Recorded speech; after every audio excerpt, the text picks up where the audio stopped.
Dalam sidang PK Sakatatal yang digelar di Pengadilan Negeri Cirebon, Jawa Barat, Rabu pagi, mantan Bupati Purwakarta Deddy Mulyadi memberikan kesaksian mengenai keberadaan Sakatatal pada tahun 2016 silam.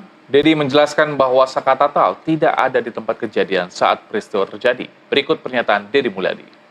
Berdasarkan informasi yang diwawancarai tentang keberadaan Sakatatal tahun 2016 tersebut. Dari channel yang saya ungkapkan ke publik pada tanggal 27 Agustus 2016, saudara Sakatatal berada di rumah. Dia berada di rumah neneknya dan berada di rumah Sadikun. Kemudian pada waktu itu dia nongkrong-nongkrong sampai malam hari di rumahnya Sadikun. Pada waktu itu ada motor saudara Irfan yang mogok karena mengalami gangguan kabilator. Kemudian motor yang mogok itu diteleponlah yang punya bengkel bernama Heri oleh Sadikun untuk apakah bisa memperbaiki motor Irfan, dan Heri mengatakan bisa. Kisaran pukul 10 malam mereka menceritakan pergi bersama-sama. Satu, saudara Sakatatal dibonceng oleh Sadikun. Yang kedua, saudara Irfan membawa motor yang mogoknya sendiri.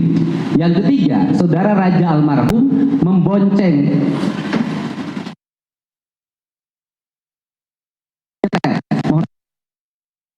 kakinya Kodir didorongkan pada motor Irfan agar bisa berjalan.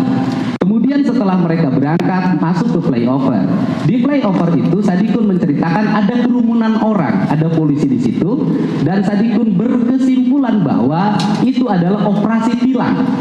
Sehingga karena dia tidak bawa surat-surat motor, dia tidak jadi lewat ke flyover, dia turun ke jalan arteri yang bawah. Kemudian mereka akhirnya sampailah ke bengkel Heri, dan bengkel Herinya motornya diperbaiki.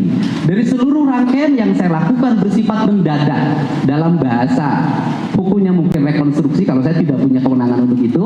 Semua alur berjalan sempurna, tidak ada yang satu sama lain saling bertentangan. Kalau mereka berbohong, membuat skenario, saya pikir tidak akan bisa melakukan menceritakan sebuah rangkaian perjalanan seperti itu. Cara seperti itu hanya bisa dilakukan oleh orang-orang yang benar dan jujur dalam menyampaikannya. Yang Bapak temukan wawancara dengan siapa yang mendukung keterangan Bapak ini? Apakah Teguh? Wawancara yang waktu itu semua diwawancara. Ya, yang intinya yang mengetahui keberadaan Saka. Saka itu yang pertama, Sadikun. Kemudian yang kedua, Kodir, yang sekarang kakinya patah karena saya berkunjung ke rumah Kodir langsung. Kemudian yang ketiga, Irfan. Yang empat, Heri yang punya bengkel. Dan saya bertanya pada mereka, kenapa seluruh pernyataan ini tidak disampaikan dulu pada sewaktu sidang? Mereka menjawab, kami menyampaikan, cuman diabaikan. Ada pertanyaan hukum kami yang kami pertanyakan adalah, kenapa pernyataan mereka di muka hukum yang diambil di atas sumpah oleh hakim itu diabaikan, sedangkan saudara Dede dan Aep yang tidak menyampaikan di depan majelis hakim dan tidak diambil di atas sumpah justru dijadikan dasar putusan.